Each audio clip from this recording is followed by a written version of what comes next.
Once this building was an ordinary secondary school, where children's voices rang, crayons creaked on the boards, and the gym smelled of sweat and old mats.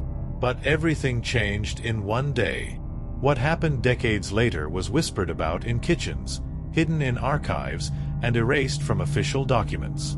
In the late 60s, the school became the center of an experiment. The director, who fanatically believed in excellence through discipline, implemented a behavior correction program with the support of local authorities. Children with low academic performance or an inconvenient character were isolated in the basement. The parents were told that they were being sent to special schools, but in fact the students stayed here. They were worked on by educators, men in white coats, whose methods included sensory deprivation, electric shock, and injections of unknown drugs. The first deaths were attributed to accidents. The girl who fell down the stairs. The boy who choked on his food.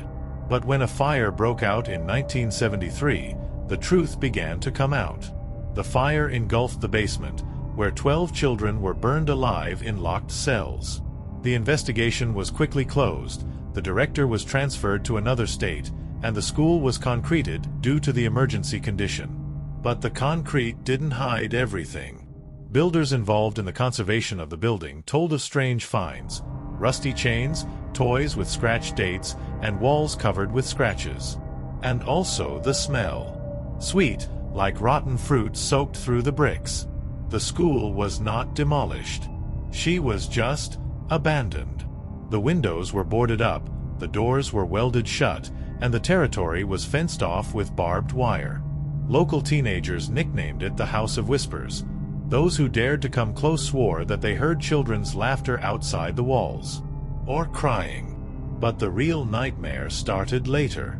In the 90s, people began to disappear in the area.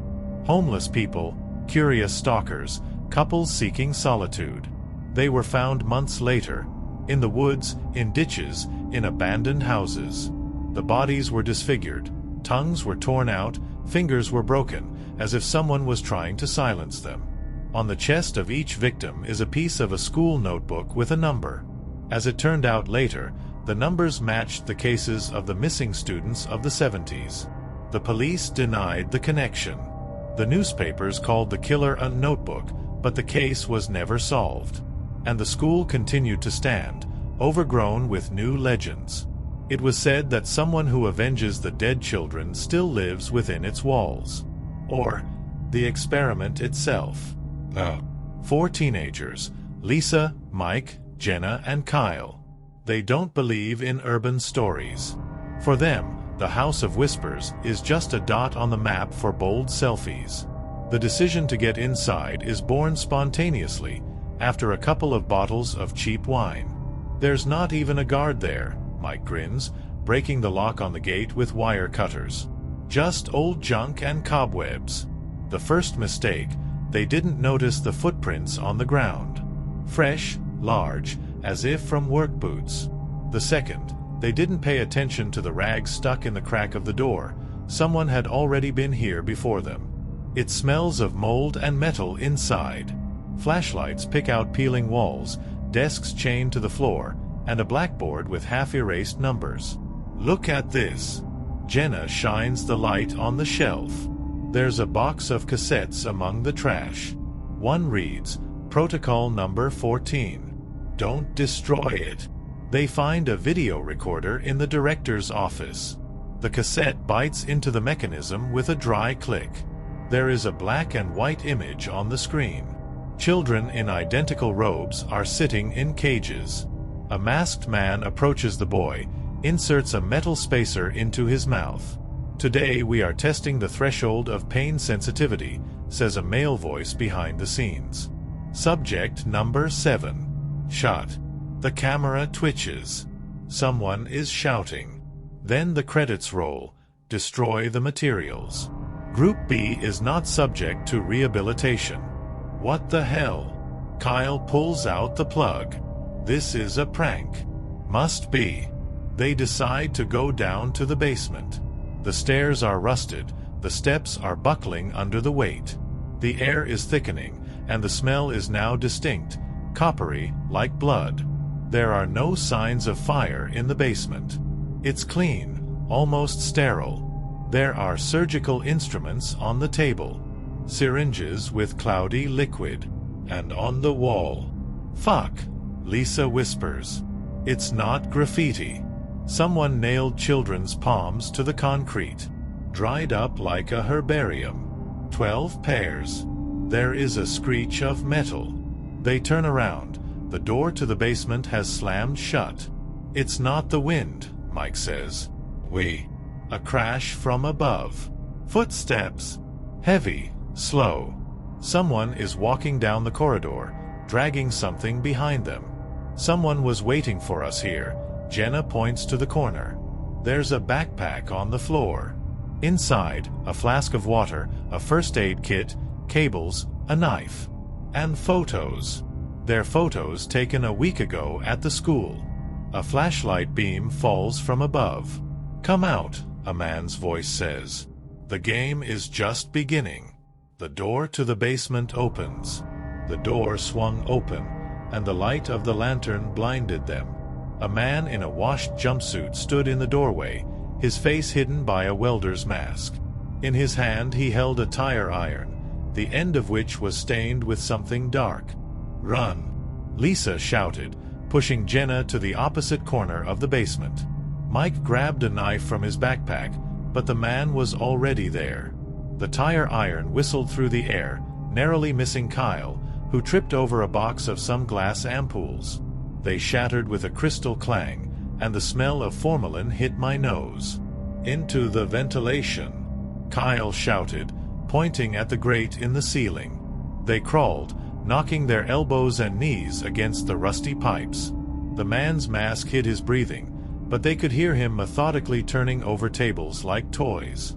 A ventilation shaft led them to a chemistry classroom. Racks of test tubes frozen in strange swirls, a skeleton in a corner dressed in children's pajamas. On the board are formulas circled in red, methamphetamine, and cocaine. "These are not study notes," Jenna whispered, touching the inscription. "They were making drugs here." Mike picked up a battered magazine from the floor. On the pages there are photos of children with numbers on their chests. Captions: Subject number 7, aggression after injection. Number 12, loss of speech for 72 hours. "Look," Lisa pointed at the dates with a trembling finger. "The last entry, yesterday." A rumble outside startled them. The man was walking down the corridor, tapping the tire iron against the walls. "He's chasing us like rats," Kyle managed. The gym turned out to be a maze of gym mats stacked to the ceiling. The air was thick with dust, and every step raised clouds, making one cough. There is a basketball court in the middle of the hall. But instead of a circle, there was a yellow warning sign on the shield, "Quarantine Zone." Mike shone his flashlight at the trapdoor in the floor. The tunnel? The hatch creaked open. There is a narrow passage below. The walls are sheathed with wire. There are traces of dragging on the floor. "Don't go in there," Jenna grabbed Mike by the sleeve, but he was already coming down. The tunnel led to a room illuminated by a red lamp. Shelves with first aid kits, a refrigerator with test tubes, and in the middle is an armchair, as if from a dental office. The straps on the armrests were fastened. Lisa held the lantern up to the wall. Photo. Hundreds of photos. They were at many of them themselves. Lisa at the cafe, Mike at the gas station, Jenna in the library. The last pictures are of them at the school gates, an hour before the break, in. He was following us. Kyle scooped up the photos, but suddenly stopped talking. There was a door behind the refrigerator. Small, like in a closet. There is a sign on it, Group B. It smelled of urine and antiseptic. There are stained mattresses on the floor, chains with collars. And there's a calendar on the wall. The dates are marked with crosses until today. We're his schedule. Jenna fell to her knees. He took one a month. Like those kids. A screeching sound came from above. The man was descending into the tunnel. "There's no way out." Mike pulled the knife. "We'll have to fight." Lisa opened the refrigerator. Test tubes with pink liquid. Label, paralytic number 9. 1 milliliter equals 10 minutes of immobility. "Help me!" Kyle shouted. The door to the room slammed shut. The man was standing outside, inserting a syringe with a black substance into the keyhole. "Good night," the speaker on his belt said. The voice was robotic, artificial. They heard a hiss. Pink gas poured out of the ventilation. Pink gas filled the room, burning his lungs. Gritting her teeth, Lisa soaked her sleeve with water from the canteen and pressed it to her face. "Breathe through the fabric," she croaked, but Kyle was already falling to his knees. His fingers clutched convulsively at the refrigerator, leaving bloody streaks on the glass. Mike, trembling with rage and fear, smashed the vial of paralytic on the floor. The glass bit into his palm, but the pain dulled the effect of the gas. He grabbed the syringe with the remaining pink liquid and threw it at the wall. "There!" Jenna, panting, pointed to the ventilation grate under the ceiling. "Help to lift." They stacked the mattresses in a flimsy pyramid. Kyle, losing consciousness, fell down, knocking down Jenna. His foot was stuck in a chain chained to the floor. "Leave me alone," he whispered, wiping the blood from his lips. Mike, ignoring him, stabbed into the crack of the hatch with a knife. The lock gave way with a bang. Inside is a narrow vertical shaft with rusty brackets.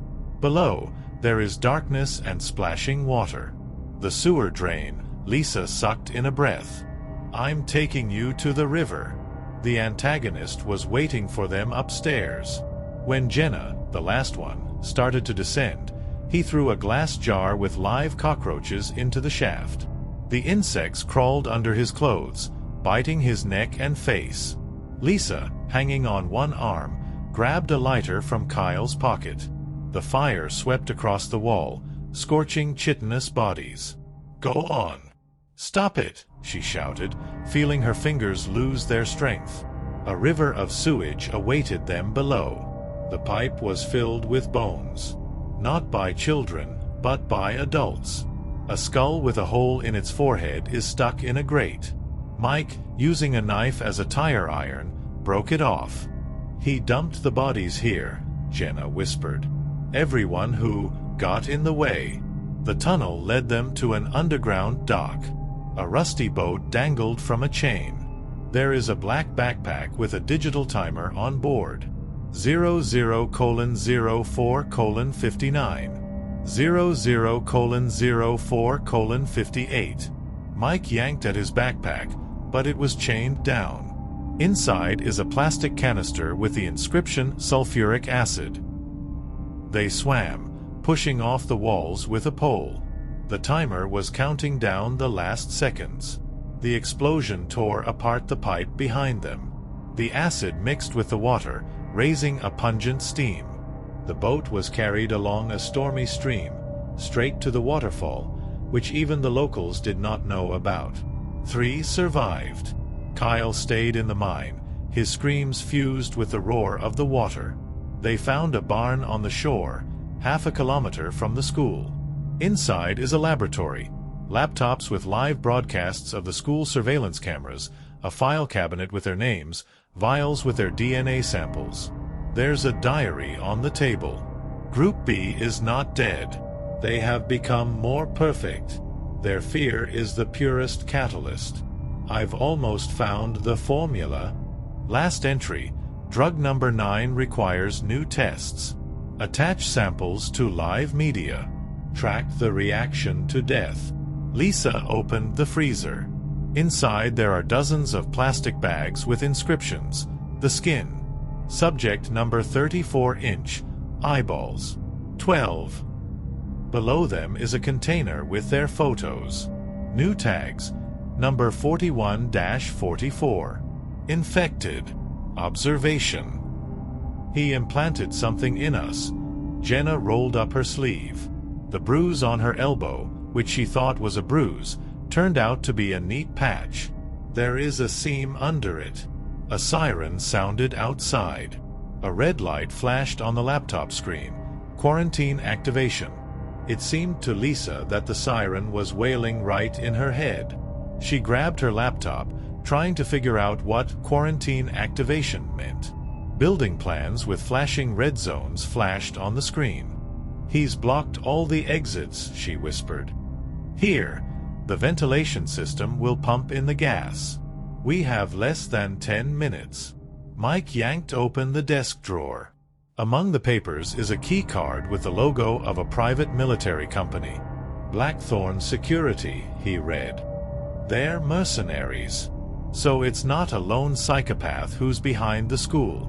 Jenna suddenly froze at the shelf with videotapes. One of them had an inscription, "Protocol number 23. The Morrison family. My maiden name is..." Her voice faltered. She inserted the tape into the tape recorder. On the screen is a woman who looks like Jenna, in handcuffs. A masked man injects her with a syringe. "Examinee number 5, the off-screen voice said. A descendant of Group B. We are testing hereditary resistance to pain. Mom." Jenna fell to her knees. "She disappeared when I was 6. The police said she ran away." Mike tugged on her arm. "Get ready.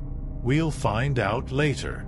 They ran through an underground tunnel marked on the plan as Escape Route 3. The walls were covered with numbers, 34, 17, 9. The numbers of the victims. "Stop." Lisa braked sharply. Ahead is a blank wall with graffiti. They can hear everything. Mike put his palm against the concrete. "The void is beyond it.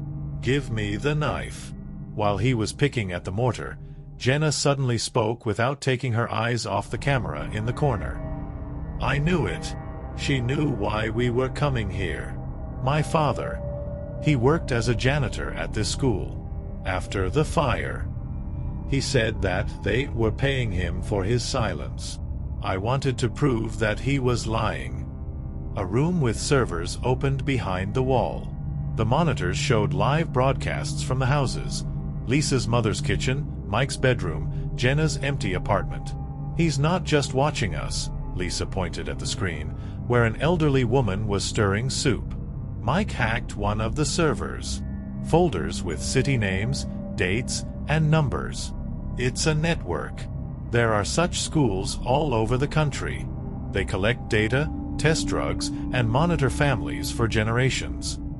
The face of a man in a Blackthorn uniform appeared on the screen. "Congratulations," he said. "You have passed the selection. Your stress response is impressive." "What the hell?" Mike growled. "The Phoenix Project needs new operatives. The killer you saw is our agent. His task is to create a hopeless situation. Those who survive receive an offer." Lisa grabbed the microphone. "We'll turn you in. Police, FBI." The man chuckled. "Your friend Kyle has already signed the contract. A helicopter will pick him up from the mine in 5 minutes. And you decide. Join or become an accident." Jenna suddenly pulled a pistol from Mike's belt. "Aim at the screen." "You killed my mother." Shot. The monitor exploded in sparks. "Now they're really coming for us," she said. "Let's run." A helicopter with tinted windows was waiting for them on the roof. Kyle, in his new uniform, stood with handcuffs in his hands. He dropped the handcuffs at their feet. "But I don't have a choice. My brother, he's being held hostage." An ultimatum sounded from the speakers. "Get in the helicopter or you will die." Lisa looked at Jenna. She nodded toward the edge of the roof. 3 meters away is a branch of an old oak tree. "Together," Lisa whispered. They jumped into the void, clinging to rotten wood. The helicopter shot up, but Kyle threw them a rope. "Hold on." The Blackthorn helicopter shot up, but an oak branch cracked under their weight. Kyle, hanging by one hand, managed to hook the rope to an iron hook on the roof. "Down through the hatch," he shouted before the pilots came to their senses. They collapsed into the darkness of the attic. Kyle, limping, a bullet grazed his leg while escaping, pulled a tablet with the Blackthorn logo out of his backpack. "I have access to their database for 24 hours, he said, turning on the map. "Everything is here. Laboratories, prisons, recruitment centers. But the main thing is the headquarters in an old bunker under the city. There are servers with data." Jenna put a knife to his throat. "Why should we believe you?" "Because my brother is in this bunker." Kyle showed a photo, a teenager in an orange jumpsuit with the number Group B09. "They took him for his father's debts.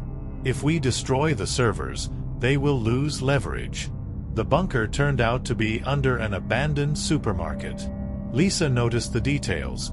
The parking lot was too clean, and there were fresh tire tracks. "Security cameras," Mike pointed to the ventilation grills. "But I know the hole." They made their way through the storm drain system to the basement. There, among the rusty conveyors, was a door with a biometric lock. Kyle took the severed finger of Agent Blackthorn from his backpack. It worked. Inside there are glass capsules with people. Some were in comas, others were screaming soundlessly, hitting the walls. On the monitors, indicators: fear, 94%. Aggression, the level is critical. "It's a soldier factory," Lisa whispered. "They turn people into weapons." Jenna suddenly stopped at capsule number 5. Her mother is inside. Lively. She's like a guinea pig. All these years. Jenna punched the glass until Mike cracked the panel. The woman collapsed to the floor, ripping the tube out of her throat. "Jenna," she croaked, "you have to burn everything." The server room was behind a steel door with laser protection. Kyle turned off the system for 90 seconds using the code from the tablet. "Explosives to the main harnesses," Mike commanded, attaching TNT to the wires. But then the siren went off. Agent Blackthorn's face appeared on the screen. "Betrayal always has a price, Kyle." Gas cylinders came down from the ceiling. Janine's mother, remembering her survival instincts, pulled out a fire axe. "Run. I'll hold them off." She kicked down the door, letting in a flood of agents. A firefight began. They made it. The explosion blew up the servers, and with them, dossiers on thousands of people, experimental plans, and financial flows. Blackthorn lost control. Chaos awaited them on the surface. The media cameras, attracted by the anonymous mailing, the work of Lisa's hacking, broadcast footage from the bunker. Relatives of the subjects stormed the fences. But the victory was bitter. Jenna's mother died covering their retreat. Kyle, having found his brother in the cell, could not wake him up. The boy was connected to a system that erases consciousness. "He's an empty shell now," Kyle sobbed. "We're too late. In a month." Lisa hacked the remaining databases and leaked the data to the network. The Phoenix Project became public knowledge, but Blackthorn changed its sign and went into the shadows. Mike gathered a group of survivors, former victims, scientists with remorse, hackers. Their base is a catacomb under another abandoned school. Jenna, with the tattoo number 5 on her wrist, in memory of her mother, kept a diary. Last entry. "They think we're broken. But fear is not a chain. This is fuel. We'll find every rat they have. We'll burn down all their nests. And let's start with you, Father." They gathered in the basement of the new base. Lisa, Mike, Jenna. Kyle had died a week earlier. He was found in a car with his veins cut and a note: "Resistance is useless." "We have the last file." Lisa entered the password on the laptop. Coordinates of the main Blackthorn laboratory. The door slammed shut. The lights went out. When the flashlights tore the room out of the darkness, they saw Jenna. She was standing with a gun pointed at Lisa. Her voice sounded flat, like a robot's. "They gave me a choice. You or my sister? Shot. Mike fell, clutching at his throat. Lisa lunged at him, but Jenna fired again. The bullet pierced the kneecap. They implanted the chip while I was in their captivity. Jenna methodically broke Lisa's fingers, ripping out the flash drive with the coordinates. I saw everything. I heard it. You called my dad yesterday. He's their rat too. A cold voice poured out of the speakers. Thank you for your help in eliminating the radical wing. Your data is already in the updated Phoenix project. Lisa, bleeding profusely, crawled to the vent. Jenna didn't finish her off. Lisa wakes up in a white room. Her body is chained to a chair with electrodes on her temples. There is a screen on the wall. Broadcast. Mike, with his vocal cords cut out, participates in arena fights. Jenna, in a blackthorn uniform, trains new recruits. Her eyes are empty. Subject number 41, a voice says, "Let's start the final test." A girl about 7 years old is brought into the room. Lisa is electrocuted until she picks up a knife lying on the table. "Kill her, or we'll kill your grandmother." An old woman with a gag in her mouth appears on the screen. The girl is crying, holding out her hand to Lisa. Last shot, the knife falls to the floor.